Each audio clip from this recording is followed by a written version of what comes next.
pertemuan kali ini kita akan membahas tentang distribusi diskrit. Jadi, dalam distribusi peluang ada dua jenis distribusi berdasarkan jenis datanya. Jika datanya terputus-putus, maka nanti masuknya dalam distribusi diskrit. Sedangkan jika datanya itu kontinu, maka nanti masuknya dalam distribusi kontinu atau berkelanjutan. Nah, distribusi diskrit ini terbagi lagi menjadi beberapa distribusi, yaitu distribusi binomial atau binom, kemudian ada multinomial, hipergeometrik, dan distribusi Poisson. Kita mulai dari yang pertama, distribusi binomial. Ciri utama distribusi binomial itu ada 4. Yang pertama, percobaannya terdiri atas n ulangan, artinya percobaan ini diulang berkali-kali. Dan dalam setiap ulangan, hasilnya dapat digolongkan sebagai berhasil atau gagal. Artinya, ketika kita ulang percobaan tersebut, hasilnya hanya 2 kemungkinan. Jika tidak A, berarti bukan A. Jika tidak B, berarti bukan B. Hanya 2 kemungkinan. Contohnya kalau nggak berhasil, ya gagal. Kalau tidak hujan, hujan, ya berarti tidak hujan. Gitu. Kemudian C, peluang berhasil untuk setiap ulangan selalu sama. Dan yang D, ulangan-ulangan itu bersifat bebas satu sama lain. Artinya ketika kita mengulang percobaan tersebut, maka percobaan sebelumnya tidak mempengaruhi hasil percobaan seterusnya.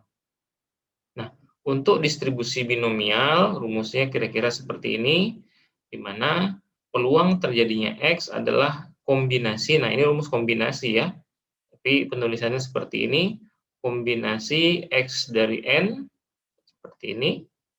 Nah, kombinasi ini dapat diselesaikan menggunakan rumus ini ya, untuk menyelesaikan kombinasi ini. Kombinasi X dari N, di mana untuk menyelesaikannya dapat menggunakan rumus ini, caranya N faktorial, ini kan dibacanya faktorial ya, dibagi X faktorial dikali N dikurang X faktorial. Oke, nah kita kembali. Di sini kombinasi antara X dengan N dikali Pi pangkat X. Nah, apakah N itu? N itu adalah total peristiwa, total percobaan. Sedangkan X itu adalah percobaan yang dicari. X itu percobaan yang dicari, sedangkan N ini total percobaan, N besar ya. Kemudian Pi adalah peluang terjadinya X. Pi ini adalah peluang terjadinya X. Dan 1 min Pi ini adalah peluang tidak terjadinya X. Peluang tidak terjadinya X pangkat N dikurang X. N-nya ini, X-nya ini. Nah, artinya selisih antara N dengan X. Ya, ini rumusnya. Kita lihat di sini. Contohnya. Contoh yang pertama, peluang untuk mendapatkan 6 sisi G, 6 sisi gambar. Jika ada sebuah uang logam kita tuh ada 2 sisi ya, ada sisi gambar dan sisi angka.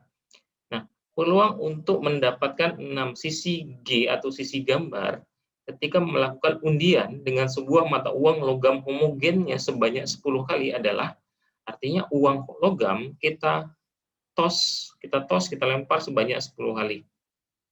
Jadi uang itu kan hanya ada 2 sisi ya, ada sisi gambar dan sisi angka. Ini pertanyaannya, kalau uang logam itu kita lempar kita undi sebanyak 10 kali, berapa peluang mendapatkan 6 sisi gambar? Nah, berarti dari sana kita bisa tahu bahwa N-nya ini adalah 10 kali percobaan. 10 kali percobaan. Kemudian X-nya yang ditanya ini peluang untuk mendapatkan 6 sisi gambar, 6. Berarti X-nya 6. Nah, Pi ini adalah peluang terjadinya X. X itu cerita bagaimana cara mendapatkan sisi gambar. Ingat, uang logam itu hanya ada 2 sisi. Sisi gambar dan sisi angka. Artinya, peluang munculnya sisi gambar adalah 1 dari 2 kemungkinan. Karena hanya ada 2 kemungkinan. Kalau tidak muncul sisi gambar, ya sisi angka. Maka peluang munculnya sisi gambar adalah 1 di antara 2. Atau dengan kata lain, ini dapat kita tuliskan dengan kalau kita desimalkan itu menjadi 0,5. Nah, begitu juga dengan ini. 1 min pi artinya 1 dikurang 0,5. 1 dikurang 0,5 hasilnya juga pasti 0,5. Baik, seperti itu. Nah, kemudian ini kita masukkan ke dalam rumusnya. Tadi rumusnya seperti ini ya. Nih, langkah pertama kita harus mencari kombinasinya, kombinasi antara X dengan N. Maka di sini rumusnya adalah, kita bisa mencari rumusnya adalah kombin. Nah, kombin, ya, kombin N-nya ini. Nah, kemudian pemisahnya itu, lihat lagi, di sini punya saya, pemisahnya adalah tanda koma. Perhatikan kalian, kadang juga menggunakan tanda titik koma. Di sini menggunakan koma, karena ini menggunakan Excel 2016. Ini angka terbesar, saya masukkan dulu di awal, lalu angka terkecil, ini tutup kurung, lalu dikali dengan, ya, ini dikali dengan pi pangkat x, pi-nya ini, pangkat x, x-nya adalah 6, kemudian dikali lagi 1 min pi pangkat n dikurang x, 1 min pi yang ini, dikali lagi dengan 1 min pi, yang ini ya, pangkat n dikurang x, n-nya 10, dikurang 6, hasilnya adalah 4. Oke, nah inilah hasilnya. Artinya, kalau ini kita desimalkan, maka hasilnya sekitar 20,5%. Artinya, kalau uang logam kita undi sebanyak 10 kali, maka peluang munculnya 6 sisi gambar adalah 20,5%. Selanjutnya, contoh kedua. Dilakukan undian dengan menggunakan 10 buah dadu homogennya sekaligus. Berapa peluang didapat mata 6 sebanyak 8 buah? Nah, penting sekali bagi kita untuk memahami apa sih yang dijelaskan, informasi apa sih yang diberikan pada soal tersebut. Nah, di sini dadu ya, kita cerita dadu itu dadu punya 6 sisi ya. 6 sisi, dari sisi mata 1, ada mata 2, ada mata 3, mata 4, sampai ke mata 6. Nah, di sini kita melakukan undian dengan melemparkan 10 buah dadu sekaligus. 10 buah dadu sekaligus. Berapa peluang muncul mata 6 sebanyak 8 buah? Dari 10 buah dadu yang kita lemparkan, muncul sisi 6, sisi mata 6 sebanyak 8 buah dadu. Berarti hanya 2 yang nggak muncul sisi 6. Berapa peluangnya? Nah, dari sana kita ketahui bahwa N-nya, N besarnya pasti 10. Karena N besarnya totalnya. Kemudian X itu yang dicari. Dari 10 yang dicari itu adalah 8 buah. Bukan 6 ya. Karena 6 ini kan mata 6, mata dadu 6. Tapi yang dicari kan 8. Maka X-nya adalah 8. Nah, kemudian Pi ini adalah peluang munculnya mata dadu 6, karena cerita mata dadu 6. Mata dadu itu ada 6 sisi ya. Mata dadu itu ada 6 sisi, dan mata 6 itu adalah satu sisi di antara 6 sisi. 1/6. Atau kalau kita desimalkan itu berarti 1 dibagi 6. Nah, seperti itu. Maka 1 min pi adalah, kalau tadi pi-nya adalah peluang munculnya mata 6, maka 1 min pi adalah peluang yang bukan muncul adalah mata 6. Selain mata 6, berarti mata 1, mata 2, mata 3, mata 4, mata 5. Ada berapa? Ada 5 dari 6. Nah, itu dia carinya. Kemudian tinggal kita selesaikan seperti tadi. Pertama, kita cari kombinasinya dulu. Kombin, buka kurung, 10. Nah, perhatikan lagi, saya menggunakan koma di sini. Kemudian 8. Oke, seperti itu. lalu dikali dengan pi. Pi tadi pi-nya ini pangkatnya adalah pangkat x. Pi pangkat x. X-nya adalah 8, kemudian dikali dengan 1 min pi pangkat n dikurang x. Pangkat n dikurang x. N-nya 10, x-nya 8. Nah, selisihnya adalah 2. Nah, maka ini hasilnya. Hasilnya ini kalau jika kita desimalkan, ya sekitar 0,002%. Kecil sekali kemungkinannya. Jadi maka dapat disimpulkan ketika 10 buah dadu kita lemparkan sekaligus, peluang munculnya mata 6 sebanyak 8 buah dadu itu 0,002%, atau dengan kata lain hampir tidak mungkin terjadi. Selanjutnya adalah distribusi multinomial. Berbeda dengan distribusi binomial, dalam yang peristiwanya itu hanya ada satu peristiwa yang kemudian diulang berkali-kali, ada satu percobaan yang diulang berkali-kali, tapi dalam distribusi multinomial ini peristiwanya ada banyak, percobaannya ada banyak. Nah, rumusnya seperti ini. Nah, di mana X itu adalah yang dicari nantinya. Kemudian P1 itu adalah peluang terjadinya peristiwa 1, P2 itu adalah peluang terjadinya peristiwa 2, Pk itu adalah peluang terjadinya peristiwa K. Jadi peristiwanya ini ada banyak. N itu total dari X1 tambah X2 sampai sekian. Nah, langsung saja kita cari contohnya. Sebuah kotak berisi 3 barang yang dihasilkan oleh mesin A, 4 barang oleh mesin B, dan 5 barang oleh mesin C. Identitas lainnya mengenai barang tersebut sama. Sejumlah barang diambil secara acak dari kotak itu. Identitas mesinnya dicatat, lalu disimpan kembali ke dalam kotak. Tentukan peluang bahwa dari 6 barang yang diambil, didapat 1 barang dari mesin A, 2 dari mesin B, dan 3 dari mesin C. Nah, dari sana kita cari N-nya, itu total banyak yang dicari. Total banyak yang dicari adalah 1 dari mesin A, ya, 2 dari mesin B, dan 3 dari mesin C. Artinya N-nya ini adalah 1 ditambah 2 ditambah 3, yaitu 6. Yaitu 6 barang. Nah, kemudian XA. XA itu berarti berapa yang diminta dari barang A. Nah, untuk mengetahuinya, lihat kata tanyanya. Tentukan peluang di antara 6 barang yang diambil didapat 1 barang dari mesin A. Ini dia yang dicari. Berarti XA-nya adalah 1. Kita butuh 1 barang dari mesin A. XB, berapa barang dari mesin B? Di sini, 2 barang dari mesin B. Kemudian XC, berapa barang dari mesin C? 3 barang dari mesin C. Oke.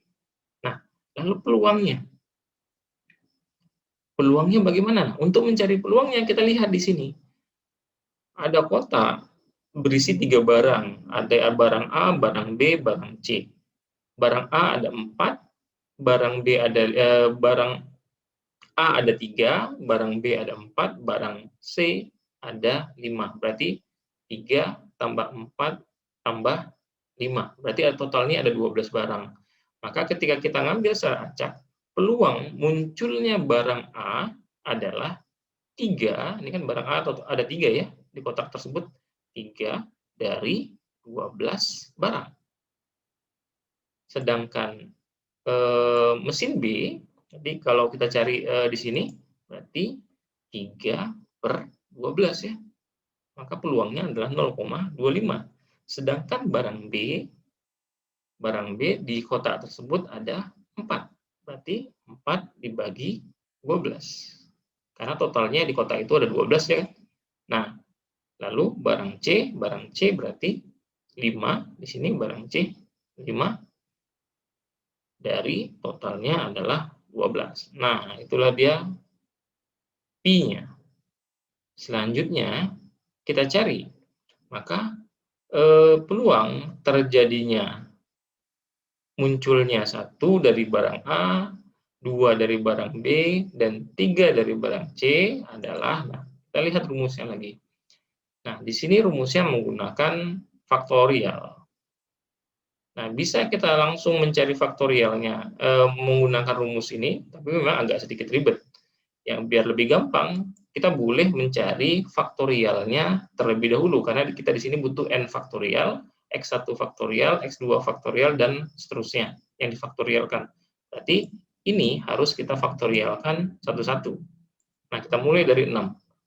Jadi 6 faktorial, berarti rumusnya ini seperti ini ya, fact. Kemudian klik di sini, itu dia 6 faktorial. Kemudian 1 faktorial pasti 1 ya. 2 faktorial itu artinya 2 kali 1, berarti 2 ini. Nah, 3 faktorial kan berarti 3 dikali 2 dikali 1. 3 dikali 2 dikali 1 kan berarti hasilnya adalah 6. Nah, dari sini bisa kita selesaikan persamaannya, berarti di sini n faktorialnya adalah ini dibagi dengan X1 kali X2 kali X3 atau XA kali XB kali XC. Berarti ini kita kalikan ya, 1 kali 2 kali 6. Yang hasilnya kan 12 ya. 12. Lalu dikali dengan, nah, dikali dengan V1 pangkat X1. Nah, dikali dengan V1 pangkat X1. Ini ya. Karena pangkat X1-nya XA, kalau di sini kan bukan X1 ya, XA karena barang A ya.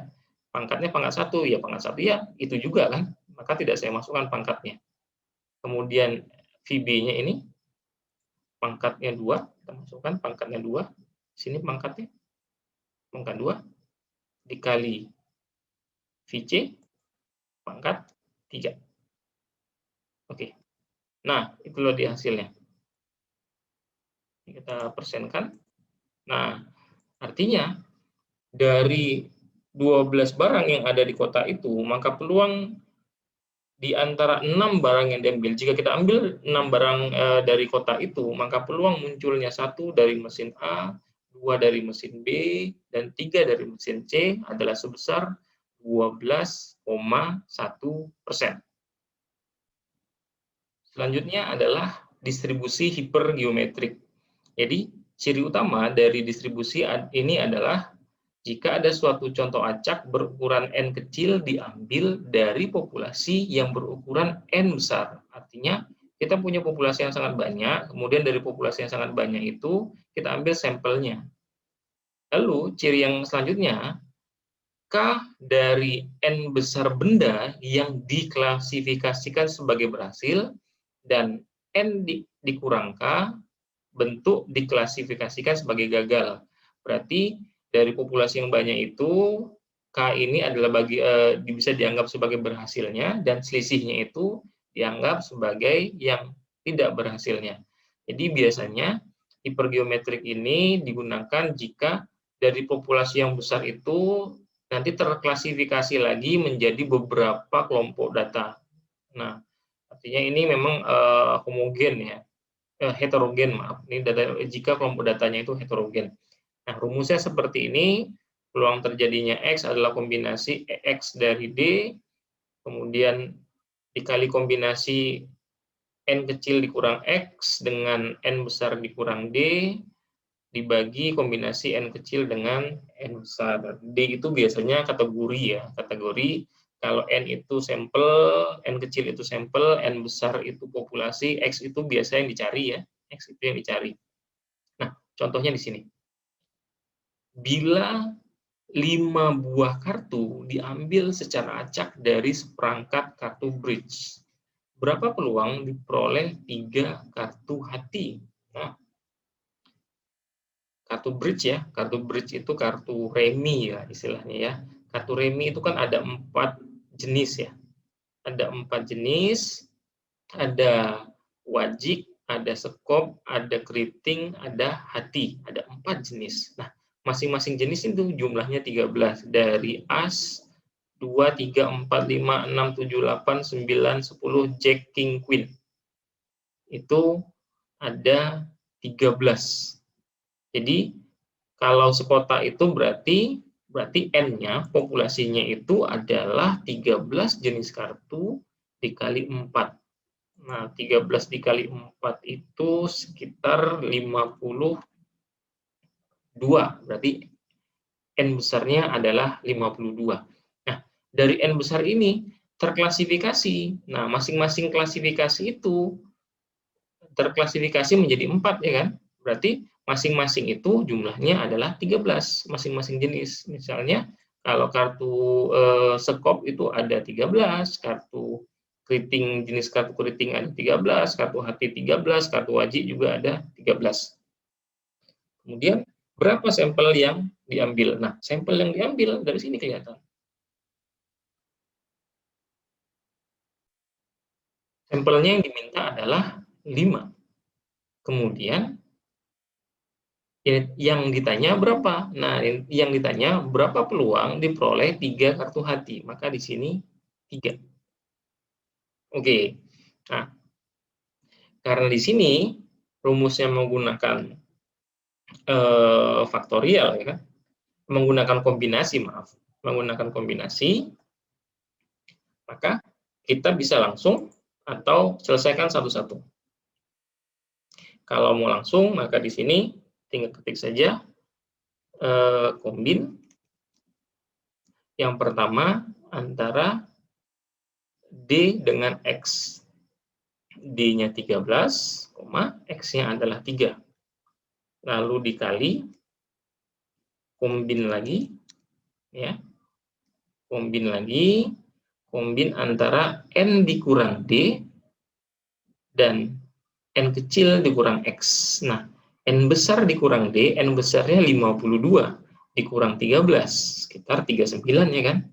Kemudian N kecilnya adalah 5 dikurang X, X-nya 3, selisihnya adalah 2. Oke, lalu dibagi, kombin lagi. Kombin lagi. Ini kan kombinasi N besar dengan N kecil, ya. N besarnya adalah 52, N kecilnya adalah 5. Oke. Nah, hasilnya itu dia. Ya, kalau ini kita desimalkan, maka jika 5 buah kartu diambil secara acak dari seperangkat kartu bridge, satu kotak kartu bridge, maka peluang diperolehnya 3 kartu hati adalah hanya 8,2%.